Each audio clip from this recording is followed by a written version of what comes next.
Сонау 90-ның тоқырауы келген заман. Біз мектептен құтылуға, мұғалімдер бізден құтылуға асығып жүрген кезіміз. Асықпай қайтсын, біздің сынып ең әпербағандар сыныбы. Әсіресе қыз келіншек апайларымыз зар қағатын. Өйткені сабақта тыныш отырмайтын тентектерміз. Сондай-ақ сол кезде келіп, мұғалімдерге оқушыларды ұрып соғуға болмайды, қол тигізсе сотталады деп айтыла бастаған еді. Негізі, біз жоғары сыныпқа келгелі бір-екі ер мұғалімдерден ғана қорқатынбыз, ал қалғандары өзімізбен бірге карта ойнап, вино ішіп жүретін. Олармен кәдімгідей доспыз, тіпті кейде қарызға ақша алып, карта ойнап қалғаны ақшасында ұтып алатынбыз. Немесе ұтылып қалып қарызға қайта ақша аламыз. Олар директорға айтпасаңдар болды дейтін, себебі директордан қорқады, біз де қорқамыз. Қысқасы, мектеп директорынан бәрі қорқады. Өйткені ол нағыз коммунист, нағыз патриот адам, нағыз басшы болатын қатты қол адам. Оның алдында сөйлеу түгілі көзіне тіке қарауға қорқамыз, бірақ жас шамасы 70-ке таяп қалған кәрі адам. Сондай-ақ біздің мектеп болғалы 35 жыл бойы сол адам басқарған. Сонымен не керек, әупірімдеп жүріп 11-ші сыныпқа көштік, яғни бітіруші түлектеріміз. Қарасақ, жаңа оқу жылында жаңа мұғалім келіпті. Есімі Шолпан. Институтқа сырттай оқуға түсіп, жаңадан жұмысқа келген. Жас шамасы бізден 2-ақ жасқа үлкен, өзі сұлудың да сұлуы. Ауылдағы пәленкестің, қаладағы төленкестің қызы. Қысқасы, оқу басталып, біз абыр-сабыр боп шулап отырғанда, мектеп директоры осы апайды жетектеп кіріп келді. Содан шыбын ұшпайтын тыныштық орнады. Мына қызымыз Бәленшеева түгенше сіздерге мұғалима болады. Өзі Қарағанды қаласындағы пединститутта сырттай оқиды. Жас маман. Ал, қызым, іске сәт. Еңбегіңнің жемісін көр, деп бізге де абыроймен бітіріп кетуімізді тілеп, өзі шығып кете барды. Содан соң шулаған 14 ер бала хор қызындай Шолпан апаймен қалдық. Ал қыздар жағында үн жоқ. Жаңа апайды көзбен тесіп, іштей жеп өліп барады. Ал апайымыз әңгімесін бастады. Қане, оқушылар, бүгінгі сағатымыз танысу сағаты болсын. Мен журналдан аты жөндеріңді айтамын. Сендер мен деп орындарыңнан тұрып, өздерің жайлы азын-аулақ мәлімет айтасыңдар. Қане, бәрің орындарыңа отырыңдар, деп журналды аша бастады. Журнал А әрпінен басталады ғой. Ең басында осы күнгі досым Есбол тұр. Айбаров ие, деді апайымыз. Мен деп орнынан ұшып тұрған Есекең өзі жайлы айта жөнелді. Апай, мен әнші болғым келеді, дейді бұл албасты. Ол жақсы ғой, болам, деп ниет қылған болсаң боласың. Қандай инструментте ойнайсың айтшы, дейді апайымыз күлімдей қарап. Домбыра, апай домбыра, сосын баян, гитара, дейді біздің қақпас. Жақсы екен, келесі бір сабақтарда тыңдап көрерміз, отыр, деді. Оған біздің жүгермек қойсын ба? Қазірше апай, қазір айтып берейінші бір өлең, дейді қайта жалбақтап. Отыр деген соң отырмайсың ба сен, дейді оған тағы бір сыныптасым жекіп сөйлеп. Ол қойсын ба, одан сайын сөйлеп жатыр. Апай, сабақтан кейінше, сабақ біткен соң, дейді көзі жыпылық етіп. Негізі осы Есбол жастайынан әнге құмар, той мерекелерде ән айтатынбыз, содан болар біздің әнші балапандар дейтін. Шынын айту керек, осы күнгі теледидардан шығып жүрген біраз әншілерден жақсы айтпаса жаман айтпайды. Қысқасы, Айбаров осымен бітті. Енді Айдарбековаға кезек жетті. Созылып барып, мен деп орнынан әрең тұрған Айдарбекова қайта отырды. Осылайша алфавит бойынша бірінен соң бірі отырып кезек Ж-ға жетті. Ж дегеніміз ол мен, Ж-дан жалғызбын. Жақсыбаев Г дейді. Мен апай, деп орнымнан тұрдым. Ал қане, Жақсыбаев, өзің жайлы не айтасың, дейді апайым. Не айтамын? Апаймен бойдақпын, деп қойып қалдым. Сыныптың іші гу ете қалды. Ал апайым түк түсінбей қалды. Немене дейді? Немене? Сыныптарыңда үйленгендер де бар ма не? дейді таң қалып. Жоқ апай, үйленгендер жоқ, бірақ үйленейін деп жүргендер бар, дедім мен де қайталап. Апайым сонда да түсінген жоқ. Жақсыбаев, сен алдымен мектебіңді бітір, содан соң үйлене жатарсың. Үйлену деген оңай ғой, үй болу деген қиын. Үйленуден бұрын отандық борышың бар, әскерге барып кел, оқу білім ал. Білім ғылымға жетелейді. Ғылым деген ол абырой, атақ. Басқа не айтасың? Сұрағың болмаса отыр, деді. Оған мен отыра қоймадым. Апай, мен әскерге барып, одан келіп оқып, білім, ғылым деп жүргенде қызым басқа жігітке тиіп кетсе қайтем, дедім. Міне, мына сөзден соң апайым сасайын деді. Дедісі несі қатты састы. Журналдан басын көтеріп, көзіме тіке қарап, біраз үнсіз тұрды. Содан соң ғана тіл бітті. Жақсыбаев, бұл жер махаббат айтып үйленемін дейтін жер емес. Бұл мектеп, бұл білім ордасы. Ондай тақырыпта сөйлеуге болмайды. Отыр енді, деді қатқылдау үнмен. Бұл кезде сынып іші гүлдеп кеткен еді. Ғани үйленсе, мен свидетель боламын деп есбол шықты. Жоқ, мен боламын деп жеңіс шықты. Мен қыздар жағынан боламын деп қарлығаш шықты. Одан анар шықты. Қысқасы, абыр-сабыр у-шу болды. Ал жаңа келген апайымнан ес кетті. Біздің қай бірімізге қой десін, көзі бақырайып, жан-жағына алақ-жұлақ қарай бастады. Сол сәт іштей ойласа керек, не деген әпер бақандар, не деген жындылар деп. Содан біраздан соң журналды ашып парақтай бастады. Анық білемін, ол мені іздеді. Жақсыбаев дегенді ақтарып шықты.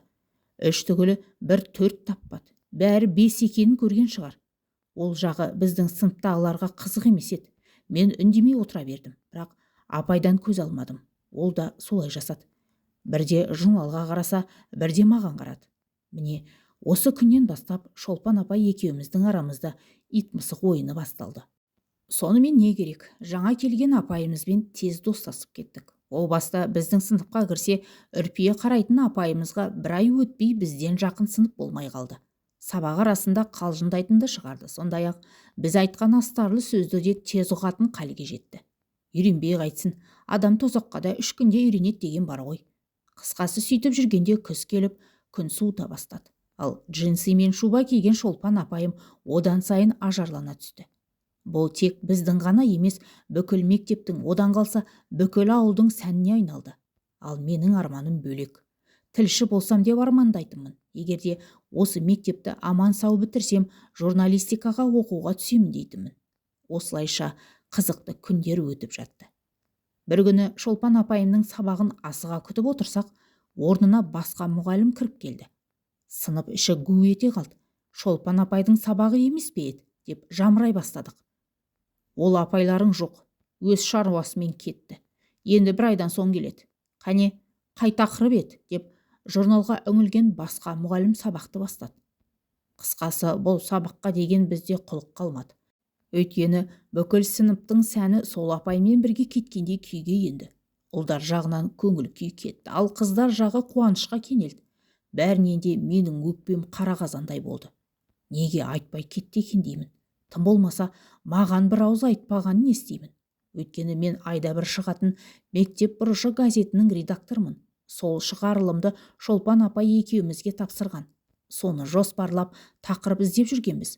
Ол маған онымен көп сөйлесіп, көп кездесуге мүмкіндік берген болатын. Түсінбей тұрмын деп сабақта отырған жерінен шақырып алатынмын. Шыны керек, бұрында бәрін өзім жазып, өзім дайындап жүрген жаман газетті Шолпан апай келгелі түсінуден қалдым.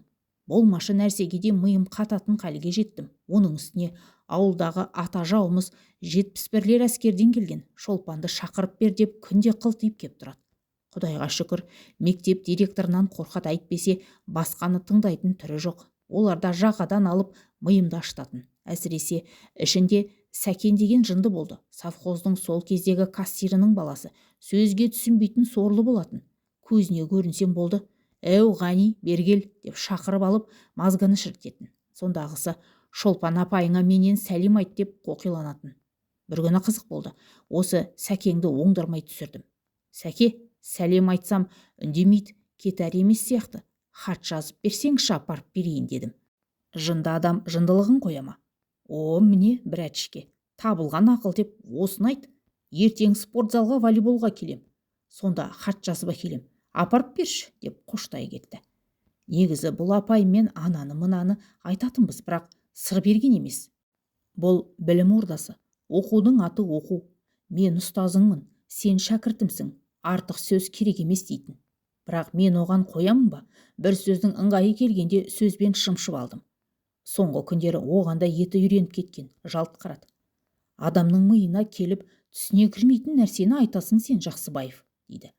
Жалғыз жүрген соң, ойыңызға жалғыз жатқан соң түсіңізге әрине кірмейді ғой апай, дедім. Мына сөзге көзі аларып келді. Қолындағы кітабы мен қаламын сумкасына салып кеттік, деді. Қайда барамыз? Ол жағы маған белгісіз. Өнертану кабинетінен шығып соңынан еріп отырдым. Апайым сумкасын кеудесіне қысып алған, туфлиін тарсылдатып кетіп барады. Құдай, құдай деп соңынан жүріп отырдым. Ойбай, мынау қайда барады екен? Ұзын коридормен тіпті директордың кабинетіне қарай келе жатыр. Иманым ұшып зәрем қалмады. Тап қазір барып, мен айтқан сөзді директорға жеткізсе, онда Ғанидың күні бітті дей бер. Бірақ мені соңғы 3-4 жылда не директор, не басқа мұғалім ұрып көрген емес. Қап, әттеген-ай, не істесем екен? Тоқтатып, кешірім сұрасам ба екен? Иә, ең тиімдісі сол, кешірім сұрап құтылу ғана. Міне, мен осыны ойлап үлгергенім жоқ. Шолпан апайым директордың кабинетінің тұсына жетті. Енді менің амалым қалмады. Ғани қатты састы. Сасқаны сол қара басты. Қуып жеттім де, қапсыра құшақтап алып, апай кешіріңізші, дедім. Апайымның көзі табақтай болды. Тіпті тілі байланып қалды. Мен белінен құшақтап алғанмын. Жібере қоям ба? Кейін тартып жатырмын. Сонда ғана апайыма тіл бітті. Жақсыбаев, саған не болған? Дейді жан-жағына қарап алып. Ештеңе болған жоқ қой. Директорда не бар, апай? Деймін мен. Қандай директор? Директоры несі? Дейді ол маған. Қысқасы, директорға емес екенін сонда түсіндім. Сөйтсек, директорға емес психолог бөлмесіне бара жатыр екенбіз.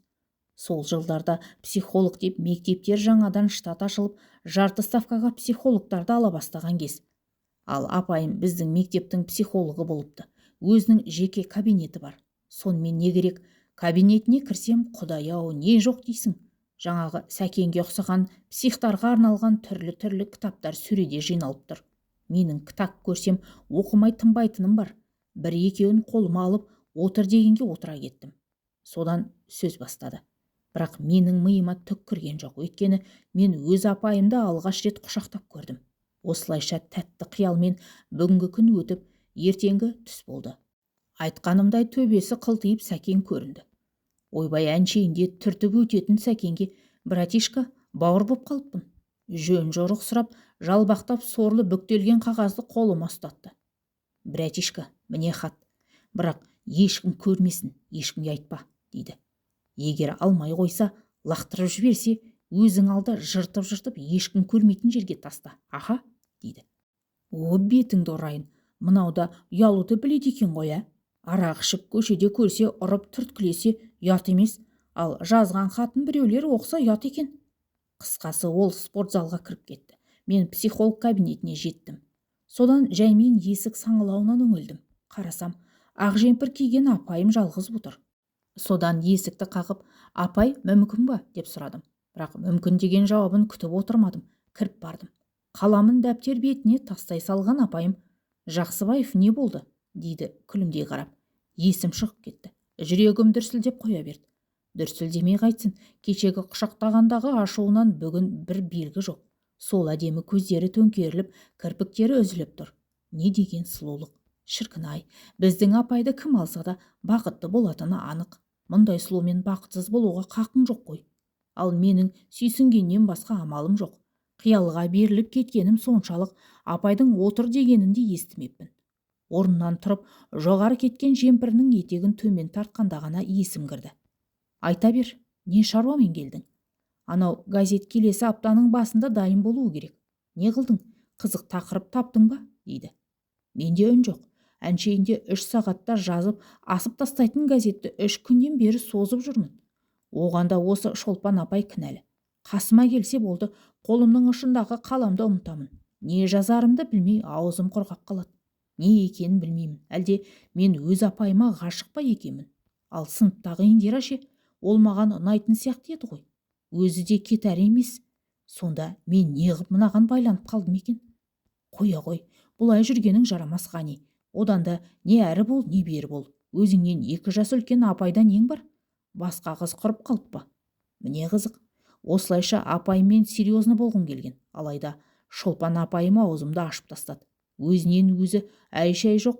Жақсыбаев, мен негізі бұл мектепке уақытша ғана келген едім.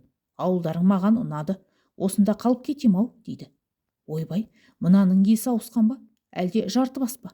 Сонда кіммен қалып кетесіз деп сұрадым жұлып алғандай. Апайым сөйлей алмай қалды. Көзін төмен салып әрбері қаламын айналдыра берді. Жағы ашып тіл қатпады. Мен де үндемедім.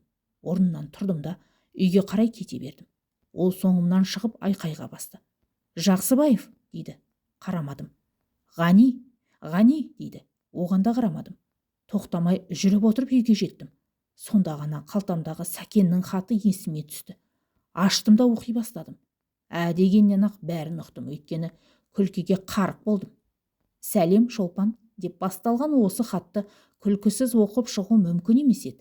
Ал өкініштісі, сол сауатсыз Сәкен қазір бір үлкен мекеменің басшысы. Қысқасы, хатты қайта орап ертесіне мектепке келдім. Содан Шолпан апайымды іздей бастадым, бірақ таппадым. Өкінішке орай менің апайым оқуға кеткен еді. Бір айға оқуға кетті дегені апайым әрі кетсе 10 күнде келіп қатты қуанғанымыз бар. Кәдімгідей сағынып қалыппыз. Әп-сәтте шүйіркелесіп қайта араласып кеттік. Бұл кезде ауылға алғашқы қар түскен. Қыс күшіне мініп, суық жел бетке ұра бастаған кез.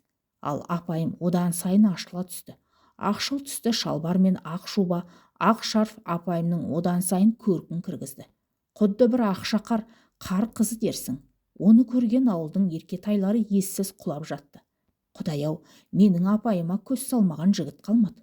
Оқыған-тоқығаннан бастап атын әрең жазып жүргендер де хат жазғыс болып кетті. Бір қызығы, соның бәрі менің көз алдымда болып жатты. Өйткені хат тасушы мен және Есбол досым. Осы екеуміз олардың арасындағы поштальонға айналдық. Қызық өмір еді ғой. Ешкімге айтпайсың ба? дейді. Жоқ дейміз әрине. Мына қағазды апарып беріңдер деп қоя береді. Ал мектепке келген соң одан да қызық. Жалма-жан аша салып оқып тастаймыз. Одан соң не? Одан соң тағы да, осылайша 3-4 рет оқып шығамыз. Сосын әрине жыртып лақтырамыз да өз жөнімізге жүре береміз. Ал бізден хабар күткен сорлылар мектептің заборының сыртында қаз-қатар тізіліп отырады. Ал Сәкеннің хаты қалтамда жүріп жыртылуға келген. Ол аздай бір рет жуылып та шыққаны бар. Негізі сол заман маған қызық көрінеді. Өйткені қазіргідей қолжетімді нәрсе жоқ еді. Қызға хат жазу, онымен кездесу деген ол қиынның да қиыны еді. Ал кездесе қалсаң, сүю деген ол тек қияли фантастика ғана. Қазіргідей SMS жазып, нөмер алып кездесіп жабыса қалатын заман емес. Қысқасы, жігіттерден қанша хат алсам да апайыма бермедім. Бәріне де бердім деп алдап қоя беретінмін. Сөзіме сенген Сәкенге ұқсаған сорлылар жауап күтіп жүре беретін. Қашанғы жүрсін, мойындары созылғанша күтіп, соңында жауап ала алмай өздері-ақ безіп кететін. Ал менің 4 құбылам түгел. Әдемі апайыммен емін еркін кездесе аламын, сөйлесе алам. Тіпті астарлы сөзімді тез түсініп, ол да астарлап жауап беретін болды. Айта кетейін, аптада 2 сағат сол апайым сабақ береді, ал менің сол баяғы әдетім 4 шумақ өлеңді жазам да журналына немесе сумкасына салып қоям. Оны өзімнен басқа ешкім білмейді. Тіпті ең жақын досым Есболға да айтпаймын. Тірі жан білмейді. Ал апай қайтеді деңіз, журналды ашады, одан жаймен өлеңді оқиды, одан жан-жағына алақ-жұлақ қарап алады да қалтасына сүңгітеді. Оны ешкім сезбей қалады. Бірақ оны білетін, сезетін, тіпті көретін бір жігіт бар. Ол әрине мына мен. Сыныпқа кірді дегенше көз қиығын сап қарап отырамын. Ол солай жасайды. Қысқасы, ит пен мысық ойыны. Бір қызығы, әр сабақта солай қайталанады. Мен өлең жазанда салып қоямын. Ол кейде оқыса, кейде оқымай-ақ қалтасына басады. Осылайша бір айда тек менен ғана 10 шақты хат алды. Сөйтіп жүргенде жаңа жыл жақындай түсті. Содан қызықтың көкесі басталды. Әрине, концертке дайындық деп сабақ жөніне қалды. Өйткені Есбол екеуміз ауылда болатын той мереке мен мектептегі концерттің басты қаһармандарымыз. Себебі соңғы 2 жылда Есбол екеумізді бірде-бір той мен бірде-бір концерт өткен емес. Бәрінде домбыра, баян, гитара құшақтап екеуміз жүреміз. Ол бір жағынан жақсы, елге және қыз-қырқындарға сыйың бар. Ал жаман жағы сол, Мәкеңе ұқсағандардың жеке әншісі боласың. Ішсе болды шақырады, үйіне қонақ келсе болды шақырады. Жарықтық, кең дастарханда адам болған соң үйінен қонақ үзілмейтін. Соңында қаладан қатын алып, жақсы болды, үйіне адам бармайтын болды. Сосын бармай көр, өйткені ол заманда біздің Мәкеңнің үкімі тек біздің ауылға ғана емес ауданға да жүріп тұрған кез. Сонымен шатаспасам желтоқсанның соңы, жаңа жылға 2-3 күн қалған кез. Осы Мәкең өнертану залына кіріп келмесі бар ма? Өзі көп сөйлемейтін адам ала көзімен маған ымдап тұр. Бұл шығып кет дегені. Содан не керек, бісміллә деп сыртқа шықтым. Қалай, братчике, дейді қолымнан қысып. Не деймін? Жақсы, Мәке, жақсы, дедім. Мына қызба жаңа келген мұғалім дейді. Я, тап өзі Мәке, дедім. Осы батырда ес болмайды деген рас-ау. Біздің Болатқа шығарып бер, дейді. Болат дегені Мәкеңнің досы, ең жақын досы. Былайша айтқанда қолшоқпары. Негізі ауылдағы төбелестің бәрін осы Болат бастайтын. Әрине, Мәкеңе арқа сүйейді. Мәкеңсіз ол ешкімде емес, оны өзі де біледі. Сол кезде ол бойдақ, соны үйлендіру керек. Өзі бір жүрген жексұрын болған соң ауылда қыз тимей қатынсыз жүрген. Енді келіп менің әп-әдемі Шолпан апайымды алып бермек. Олай болмайды деп қарсы шықтым. Ей, дейді Мәкең, қарсы сөйлейтін болғансың ба не? дейді. Не дейін? Менде де намыс бар емес пе? Иә, Мәке, ол қолымнан келмейді. Ол менің апайым, қалай шығарып беремін, дедім. Мұндай сөзді күтпеген көзі аларып кетті. Короче, кешке клубтың қасындағы общакқа кел, деді де өз жөніне кете барды. Қысқасы, сол күні кешке Мәкең айтқан жерде тұрдым. Анауы келді. Не қып тұрсың, дейді. Мәкеңді күтіп тұрмын, деймін. Үндері өшіп, өз жөндеріне кетеді. Одан мынауы келеді. Ол да Мәкеңнің атын естіп зым-зия боп жоғалады. Қысқасы, мен көп күттім, Мәкең келмеді. Аязда тұрып жаурап кеттім де үйге қарай тартып отырдым. Ертесіне таяқтың астында қалдым. Көгермеген жерім қалмады. Оң жақтан 2 қабырғам бірдей кетті. Содан төсектен тұрмадым. Жалғыздық жаныма қатты батты. Неге мен жалғыз болдым екен, дедім. Неге менің ағаларым жоқ, дедім. Осылайша өзіммен өзім жаттым. Уақыты келгенде Мәкеңмен жеке сөйлесемін, кегімді аламын деп ант су іштім. Кейін кегімді алғанмын. Сонда осы Мәкең өліп қала жаздап жалынған болатын. Сөйтіп жатқанда тәңірдің таңы атып, жаңа жыл келді. Бүгін 31 желтоқсан. Әнемне дегенше жаңа 1992 жыл келмек. Салюттер атып, біздің ауыл жаңа жылды қарсы алмақ. Ал менде бір жатыс. Көшеге шығатын бет жоқ, өкініштен өзегім өртеніп, жанымды қоярға жер таппай жатырмын. Бірақ сол кезде мен үшін тосыннан сый келді. Сыйым сол Шолпан апайым мені үйге іздеп келді. Келгенде жай келген жоқ, қолына шоколадын алып үйіме кіріп келді. Одан өзі шай қойып, екеуміз отырып шай іштік. Біраз әңгіме айттық. Сотқа берейік, дейді апайым. Ойбай, айта көрме, дедім.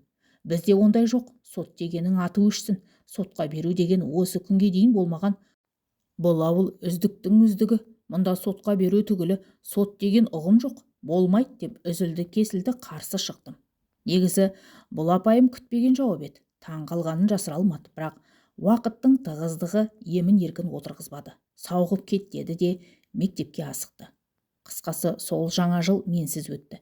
Рас өтірігін кім білсін, орның ойылып тұрды деп жатты. Құдайға шүкір, сыныптас достарым күнде кеп тұрды. Достың қажетін сонда түсінеді екенсің. Әсіресе Индира сыныптасым жарады. Тәуліктің тең жартысын менің үйімде өткізді. Алайда мен үшін Шолпан апайдың орны бөлек еді. Бірақ апайым қайтып қарасын көрсетпеді. Сонымен не керек? Әпірімдеп жүріп жаңа жылды қарсы алып, бұрынғы күйбең тіршілік басталды. Апта 10 күндей жатып, мен де қатарға қайта қосылдым. Ал енді Шолпан апайды іздейін. Осындағы нағашысының үйіне 10 бардым, күнде бардым. Аудандағы үйіне кеткен апайдан хабар жоқ. Каникул бітіп, оқу басталуға таяп қалды. Менің апайым із-түзсіз кетті. Мен сарғая күтіп жүре бердім. Сөйтіп жүргенде ауыл ішінен шу шықты. Ауыл болған соң белгілі ғой, өсек аяңға бір табан жақындығы бар. Шешем өкпесін үйіп төкті. Әй, қаланың қызында нең бар? Қалаға ертіп кетсе қайтесің? Мені жалғыз тастап кете бересің бе? Өзі сенен 5-6 жасқа үлкен болса, дейді. Ойбай, мам, қатты шошыттың ғой. Оны кім айтып жүр? Деймін сасқалақтап. Не қыласың, кім айтқанын? Араларыңда не бар айтқане? Дейді мамам бұртиып. Астапыралла, мам, деймін. Арамызда ештеңе жоқ. Ол менің апайым ғой, деп ақталдым. Негізі менің мамамның ашуы әу дегенше 5 минут. 5 минуттан соң бәрін ұмытып, бұрынғы мамама айналады. Ашуы тез басылды. Келді де қапсыра құшақтап алды. Бір нәрсе сұрайын, Тек сен шыныңды айтшы, дейді. Келсе кеттім. 31 желтоқсан күні таңда біздің үйден шығып кетті ғой, анау апайың. Осы рас па, айтшы, дейді. Ойбай, мам, оны кім айтып жүр, деймін таңғалып. Айтпаймын, сен айт, рас па өтірік па, дейді мамам басымнан сипап.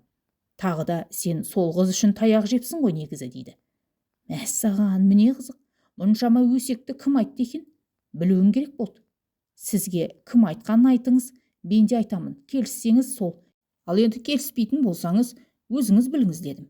Енді менің мамам тығырыққа тірелді. Тілі байланып, аузына сөз түспей біраз отырды. Содан соң ғана, жарайды балам, айтпасаң айтпай-ақ қой. Бірақ оқушының үйіне кеп, түнде түнеп, таңда кетіп жүрген қыз кім болса да қажет емес. Ондай қыздан аулақ жүр, деп қоя салды. Мына сөзге таң қалғаннан басқа шарам болмады. Кім айтса да айтқыш екен, деп мен де қоя салдым. Ал мен күткен апай тағы да жоғалды. Апайым қайтып келгенде қаңтардың аяғы боп қалған. Әрине, ол келгенде бұрынғы Шолпан апай емес, көңіл күйі жоқ, ұнжырғасы түсіп кеткен. Мұның шет жағасын естіп жүргенбіз. Бізбен түйдей құрдас туысқан інісі далада қалып қайтыс болған. Қатты аязда үсіп қалған деседі. Сөйтсек туған інісі екен. Қиын әрине. Тағдыр жазса шараң бар ма? Көнесің, көндігесің. Осылайша күліп тұратын Шолпан апайым күрсініп, күңіреніп келді.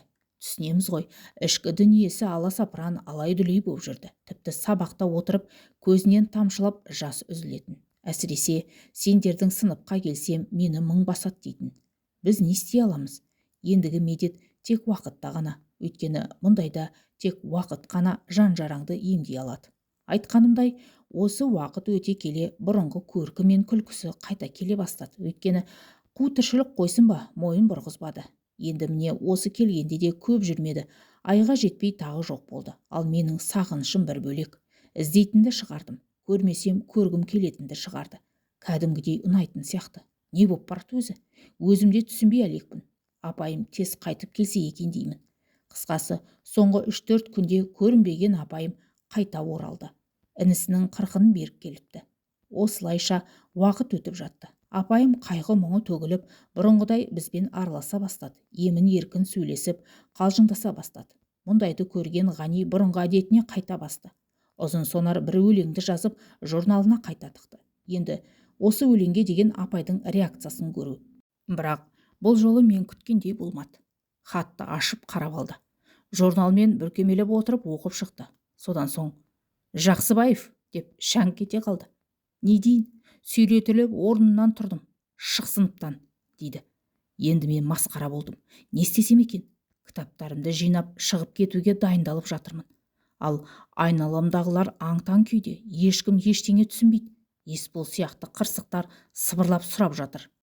Не болды, не бүлдірдің, дейді. Сынып іші гу-гу өсек. Не дейін? Аузыма сөз түспей қойды. Тек сумкамды мойныма тастап шығып бара жаттым. Содан соң қызықтың көкейсі басталды. Шолпан апайым соңымнан ере шықты. Тоқта, дейді. Тоқта, директорға апарамын, дейді. Ал директор дегенді естігенде сынып ішінде тыныштық орнады. Менен де ескетті. Егер мен жазған өлеңдерді директорға көрсетсе, онда менің шаруам бітті дей бер. Әсіресе соңғы мына өлеңді көрсетсе, онда мені анық мектептен шығарады. Өйткені өлең болғанда бұрынғыдай 4 шумақ өлең емес, аздап шимайланған өлең. Қалай десем екен, енді өздеріңізде түсінген шығарсыздар. Сонымен не керек, ашуға мінген апайым кеттік деп алдыма түсе берді. Әне-міне тіп-тіке директордың кабинетінен қарап келеміз.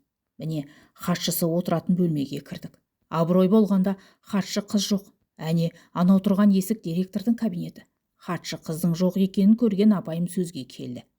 Жақсыбаев, екінші қайталанбайды деп айт, дейді. Жігітсің ғой, уәдеңді бер маған. Сенің мынауың ұят, дейді құлағыма сыбырлап. Не дедің, деңіз? Апай, ұят болатындай несі бар? Ұнайтыныңыз рас қой, уәде берем ғой, бірақ мектепті бітірген соң бәрібір жазамын. Сосын директорға кірмей-ақ қояйықшы, дедім. Менің мына сөзіме түсінбей қалды білем. Жақсыбаев, сен не деп тұрсың, деп қайтадан шаңқ ете қалды.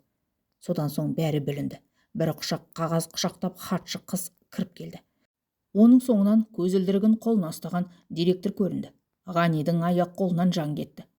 Не болды? Не қылып жүрсіңдер? Дейді апайыма маған бір тесіле қараған директор. Енді апайдан дәрмен кетті. Сонда да сөйлеп берді. Ағай, мына Жақсыбаевпен өзіңіз сөйлесіңізші. Тентек айтқанды қылмайды, дейді. Директор енді маған шүйлікті. Не бүлдірдің? дейді отты көздері аларып.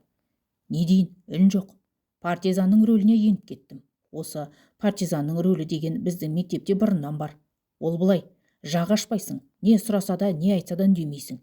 Не иә демейсің, не жоқ демейсің. Басыңды төмен салып тұра бересің. Тіпті ұрып соқса да жауап бермейсің. Қысқасы, ештеңені мойындамайсың. Міне, осыны партизанның рөлі деуші еді. Мен де солай болды. Ал менен жауап ала алмайтынын білген директорым кабинетке кіріңдер деген бұйрық берді. Қысқасы, апайым кірді, соңынан мен кірдім. Содан қолындағы біраз бүктетілген қағазды төрде отырған директорға апарып алдына қойды. Мен басым салбыраған күйі кірген жерде тұрдым. Көз қиығын салып қарап қоямын. Бүктетілген бірнеше қағаз жатыр. Әрине, оның бәрі менікі. Мен жазған өлеңдер. Сонымен не керек, көп қағаздың біреуіне көз жүгірткен директор сөз бастады. Саудабаева, сен сабағыңа бара бер, қызым. Мына Жақсыбаевпен өзім жеке сөйлесем. Болған жағдайды мен түсіндім. Бар, сабағыңнан қалма, деп апайымды шығарып жіберді. Содан соң маған тесіле қарап, отыр, Жақсыбаев, дейді. Алдымда тұрған үстелге отыра кеттім. Сөйтсем, бергіл, мында маған жақын отыр, дейді көзілдірігінің үстінен қарап. Ең жақын үстелге отырдым. Бұл не? Дейді түсінбеген сыңай танытып. Менде үн жоқ. Тырнағымды шұқып төмен қарап отырмын. Жақсыбаев, дейді. Жақсыбаев көтер басты. Сен жігітсің ғой. Мен де жігіт болғам. Мен түсінем сені. Сен анау партизандық образдан шық. Екеуміз де еркекпіз. Еркекше сөйлесейік. Не болды? Ашып айта бер, дейді. Төбемнен жай түскендей болды. Директорым еркекше сөйлесеміз деп тұрғанда неге сөйлемеске? Аттың басын жібердім енді. Ағай, бұл апай маған ұнайды деп қойып қалдым. Жә, тоқтай тұршы, дейді ағайым бір хаттан соң бір хатты оқып отырып. Жақсыбаев, енді мынауың артық болған. Мұндайда апайға жазуға болмайды. Сен әлі мұндай ашық, ұятсыз өлең жазатын жасқа жеткен жоқсың ғой. Қазақта қызға кім жүгірмейді, қымызды кім ішпейді деген бар, бірақ бұл қыздың жасы сенен үлкен емес пе, дейді аң-таң болып. Иә, үлкен, 2 жасқа үлкен, бірақ онда тұрған не бар ағай, дедім. Айтқандай 1 жас құрдас, 2 жас сырлас деген ғой. Өзі жас маман болса да жақсы маман, іскер қыз. Аман сау оқуын бітіріп алса, өз ісінің нағыз шебері болмақ. Бұл қыздың әкесінде, шешесінде танимын, жақсы адамдар. 70-ке кеп қалған атасы да бар. Бұрын комсомолда бірге істегенбіз. Қысқасы, әңгіме былай, Жақсыбаев. Енді хат жазбайсың. Мынандай тірліктің бәрін доғырасың. Мына мектептегі алтын медальге бірде-бір үміткер сенсің. Сол үшін жақсы бағамен мектепті бітіресің. Сосын петке оқуға түсесің. Ол жағынан өзім көмектесем. Таныстарым баршылық. Сосын осы мектепке қайтып келесің. Міне, осыдан соң не дейсең де өзің білесің. Үйленсең, ол өте жақсы қыз. Ал енді сабағыңа бар. Бірақ осы сөз осы жерде қалсын. Мына хаттар менде қалады. Боссың, деді. Міне қызық. Ұшып сыныпқа жеттім. Үзіліс болуға аз қалған. Есік қақпастан кіріп бардым да зу етіп орныма кеттім. Содан түк білмеген, түк көрмегендей отыра кеттім. Ал апайым болса көз қиығын салып қайта-қайта қарап қояды. Мен үнсізбін, өйткені Шолпан апайыма өкпелімін, бірақ сезіп отырмын, өзі де өкінетін сияқты. Іштен тынып отыр. Сонымен үзіліс болды. Директорға берген уәдем бойынша апайға қайтып жоламай қойдым. Ал келесі сабақта Индираның қасына отырып алдым. Апайымда үн жоқ. Менен сабақта сұрамайды, не Жақсыбаев деп, не Ғани деп атымды да атамайды. Сөйтіп жүріп 3-4 сағатты өтті. Бұл дегенің 2 апта. Міне осы 2 апта үнсіз жүрдім. Жақ ашпадым, тіпті сыныпқа кіріп келсе, орнымнан тұрып сәлем демедім. Сонымен наурыз айы жақындай түсті. Ай сайынғы шығатын мектеп бұрышы газеті менің мойнымда екенін айтқанмын. Бір күні келіп тұр. Жақсыбаев, газет шығару керек екен ғой. Директор соны тағы да екеумізге тапсырды. Алдағы аптаға дейін сонымен айналысыңдар деп айтты, дейді. Не деймін? Мен бітіруші сыныппын. Оқуға түсуім керек. Бұл мектепте газет шығаратын менен басқа да көп. Әне, анау Айбаровты алыңыз да сонымен шығара берсеңіз болады. Мен оқимын, уақытым жоқ, дедім. Негізі осы Айбаров Есбол деген ол менің ең жақын досым. Осы күні де бір қалада тұрамыз. Мұны көрші ауылдың қызы Құралайға үйлендіргенім есімде. Сонда Құралайды алып қашып, соңында тастап қашып күлкіге қарық болғанымыз бар. Қазіргі айтып тұрғаным да сол Есбол. Өйткені апайға бұл да сырттай ғашықтың бірі. Қысқасы, ол апайға ғашық болмаған кім қалды дейсің? Әйтеуір көргеннің бәрі ғашық. Өзі де соған тұрарлықтай қыз. Тек жасымыз сәйкес келмей тұрғаны, әйтпесе Шолпан апайды шыр айналдырарым анық. Қысқасы, менен мұндайды күтпеген апайым директорға барып айтса керек, шақырып жатыр дегенге жетіп бардым. Жақсыбаев, газетті тездетіңдер, дейді. Қасында күлімсіреп апайым отыр. Жоқ дей алмадым. Қайта араласып кеттік. Енді маған Индираның өкпесі қара қазандай. Орнын ауыстырғаным қашан, соңғы партаның біріне жайғасқанмын. Ал апайымнан шыдам кетті. Кешірім сұрап үлгерді. Кәдімгідей кешірім сұрап тұр. Директорға алып кіремін деп ойламап едім. Ондай ойым болған жоқ, тек қорқыта салсам деп едім. Күтпеген жерден кіріп келді. Содан амалым қалмады. Кешірші енді. Өйткені ауылдарың кішкентай, өсекке ілінсек қайтеміз, дейді. Міне, мына сөзден кейін мен оны одан сайын жақсы көріп кеттім. Сонымен бұрынғы ойын күлкіміз қайта басталды. Бұл маған өз кезегінде ойымды ашып жеткізуге мүмкіндік берді. Директорға айтпаңыз деп алып айта салатын болдым. Ол да күліп қойып кете беретін болды. Бірақ қашанғы күліп құтылмақ? Күндердің күнінде қолға түсесің дедім. Мектебіңді бітіріп оқуға түс, сосын әскерге барып кел дейді. Міне, сөздің ыңғайы келді емес пе? Соған дейін күтесіз ба мені, дедім. Сұрақты жалтарып сөзді бұрып әкетті. Мен оған көнбедім. Нақты жауап керек, дедім. Бұл мектеп, бұл оқу ордасы. Ондай сөзді бұл жерде айтпайды Жақсыбаев, дейді. Мен оның Жақсыбаев деп айтуына үзілді кесілді қарсы шықтым. Фамилиямен ешқашан айтпаңыз, дедім. Қысқасы, Жақсыбаев деп айта алмайтын болды. Ғани дейтін. Тек сабақта айтайын деп сұрайтын болды. Осылайша күндер өтіп жатты. Соңында менің де оның да басына қара бұлт үйірілді. Мектептегі физрук ағайдан қызғанып қырғын болды. Кәдімгідей ұрысып қалдық. Ол да сөзден қалмады. Бар, анау Көшкімбаеваңа бар. Бірдеңе болса соның қасына отырып аласың ғой, дейді. Сен де құрып кет деймін. Кеше физрук ағаймен аузың жабысып тұр едің ғой. Тие салсай соған деймін. Ол менің коллегам ғой, не болды сонша, деп ақталды. Қысқасы, сөйтіп жүріп бір апта тым жақсы сөйлессек, бір апта сөйлеспей ұрысып жүретін болдық. Ол маған қатты батты. Ол да қырсық. Сыныпқа кірсе болды Жақсыбаев деп сабақ сұрап қадалатын болды. Мен жауап бермейтінмін, сабақтан білмейтінмін. Себебі соңғы уақыттарда кітаптың бетін ашуды қойғанмын. Ол одан сайын сұрай түсетін. Қысқасы, үштеген бағаны қаз қатар қойып, мені де ұшып өтетіндер қатарына қосты. Әсіресе Көшкімбаеваның қасына отырсам болды, міндетті түрде үш арқалап кететін болдым. Ол кезде біздің мектепте үшке оқығандарды ұшып кеткендер дейтін. Өйткені журналға қаз қатар қойылған үштер ұшып бара жатқан тырналарды елестететін. Мен де солардың қатарына қосылдым. Енді маған директор айтқан алтын медалдың ауылы алыстап бара жатты. Әрі ойландым, бері ойландым. Қысқасы, мен көп ойландым. Содан жолымыз түйіспейтінін түсіндім. Соңында өзім кешірім сұрап психолог кабинетіне кірдім. Білгенмін, дейді. Жүрегім сезген, дейді. Мына сөзге жүрегім елжіреп кетті. Өйткені жасым жетпей тұрғаны анық, кетәрі емес еді. Әттең жасым ғана жетпеді. Осылайша сау басыма дау тілеп алдым. Енді не істеймін деп басым қатты. Шынымен де ол менен 2,5 жасқа үлкен. Оның үстіне менің ұстазым. Ал маған әлі мектепті бітіру керек. Одан оқу деп кетем, одан әскер деп кетем. Кем дегенде 3-4 жыл бар. Оған дейін бұл мені күтеме. Егерде мен уәдесін алып әскерге кетсем, оны басқа бір жігіт қағып түссе қайтем. Ол да мүмкін ғой. Соңында жүрген жігіттердің сан есебі жоқ. Бірі болмаса бірі қолға түсірері анық. Тіпті ауданнан мен деген дөкейлердің ұлдары кеп жүр дейтін. Олардың алдында мен кіммін? Қысқасы, менің теңім өзіміздің мына Индира. Әп-әдемі, ұзын бойлы қыз. Иә, бұл менің соңғы шешімім. Индирадан басқасы керек емес. Бірақ бұл менің жеке ойым ғана еді. Өйткені кірпіктері асылып күлімдеп тұратын мына апайымнан құтыла алмадым. Құтылғым келген, ол мені жібермеді. Не жоқ деп ат құйрығын кесіп кетпеді, не сендікпін деп уәде бермеді. Сөйтіп мектеп бітіретін соңғы жылымды жырым-жырым қылды. Ал менің ойланатындай шамам болмады. Қысқасы, қиялдап жүргенімде көктем келді. Ал Шолпан апайым одан сайын құлпыра түсті. Араны үздім деп аптағана жүріп, кабинетіне қалай кіріп барғанымды білмей қалдым. Көктемнің алғашқы күндері келді. Жер қарайып, көлеңкелерде ғана қар қалған кез. Ал Шолпан апайым күннен күнге құлпыра түсті. Мына құрығыр қыз маған апай болмады. Көзіме түскен құрт болды. Қайтейін, қызғаныштан ішім күйіп барады.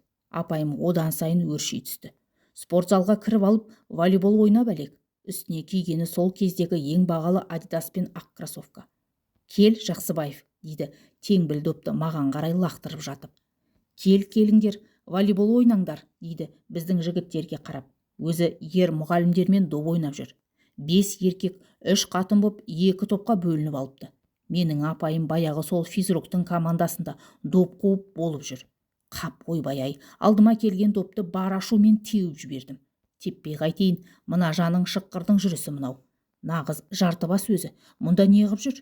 Өңшең еркектердің арасында. Өзі де анау физрукпен бір жақ. Қысқасы қанша шақырса да бармадым. Шетке кеп, қыздардың қасында шоқиып қарап отырдым да қойдым. Бұл кезде менің достарым волейболға араласып кеткен. Қарап қоям. Апайменен көзін алар емес. Бір кезде допты қуып кеп қайта шақырады. Сонда да бармадым. Соңында шыдамы бітті. Ұшып келген допты қағып алды да қақпасыма бір ұрды. Шошып кеттім. Мынауың нағыз жынды, есі дұрыс емес екен ғой. Ашуым келгені соншалық допты алып лақтырып жібердім. Содан бәрі қалды. Бәрін тастадым. Залдан шығып үйіме кеп жатып алдым. Ертесіне де бармадым. Нақты есімде жоқ. 2-3 күннен соң қыздар мерекесі 8 наурыз келмек, бірақ менің ойым бөлек. Осы мерекені өткізіп, бірақ бару. Барып қайтем. Апайым тайраңдап басқалармен доп теуіп жүрсе.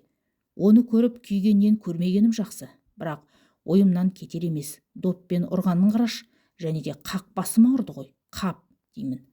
Қысқасы ертесі тыныш өтті. Үйе жақын Индира келгені болмаса, басқа ешкім төбе көрсетпеді. Содан тағы бір күн өтті. Тағы да бармадым. Енді Есбол келді. Директор шақырып жатыр. Әйел қыздарға концерт қойып беріңдер деп жатыр дейді. Енді бармасам болмас. Сүйретіліп мектепке келдім. Келсем тағы да сол. Көрікті апайым алдымнан шықты. Дым көрмегендей, түк болмағандай. Жақсыбаев, ауырып қалдың ба не? Дейді күлімсіреп. Я, басым жарылды, дедім. Қойей, дейді ауыз ашылып. Қоятын несі бар? Басым ауырып тұр. Директор шақырғанға амалсыз келіп тұрмын, дедім. Директор емес, мен шақырттым. Жүр кабинетке, дейді. Қуанып кеткенім соншалық, қарсыласуға шамам жетпеді. Үнсіз ғана соңынан ере бердім. Сызып отырып кабинетіне жеттік. Содан айғайдың көкесі басталды.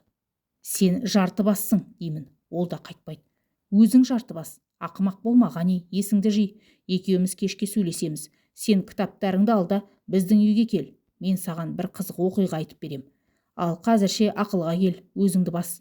Мұндай айғайлап сөйлеуге болмайды. Түсінесің ба? Болмайды, дедім. Болмайды, дейді аузын басып. Маған болады, маған бәрі болады, деймін, мен де безірейіп. Мына сөзге күйіп кетті білем, оң жақ қабырғамның тұсынан кеп оңдырмай шымшып алды. Селк етіп барып үнім өшті. Өшпей қайтем, даусым шықпай қалды. Әрине, аузыма сөз түспегеннен емес, тынысым жетпегеннен. Өйткені осыдан сәл бұрын 2 қабырғам бірдей сынған, аздап ауыратыны бар еді. Бұл соған дөп тиді. Кешке дедім ғой, кешке дейін шыдаш. Әйтпесе, бар анау Индираңа бар, дейді бұлқынып. Менде үн жоқ, тынысым тарылып әрең отырмын. Ол тағы да сөйлеп жатыр. Енді Индираның қасына барып отыр, дейді. Индираң бар ғой, Индира Көшкімбаева. Қит етсе соған секіресің ғой сен, дейді. Мынауың таза ақымақ екен ғой. Қыз болмай құрып кетсен, апай болмай аулақ жүрменен. Қолын айтсайшы, не деген қатты еді. Ұстаған жерін жұлып алатындай жиыстырнақ жалмауыздың өзі екен ғой.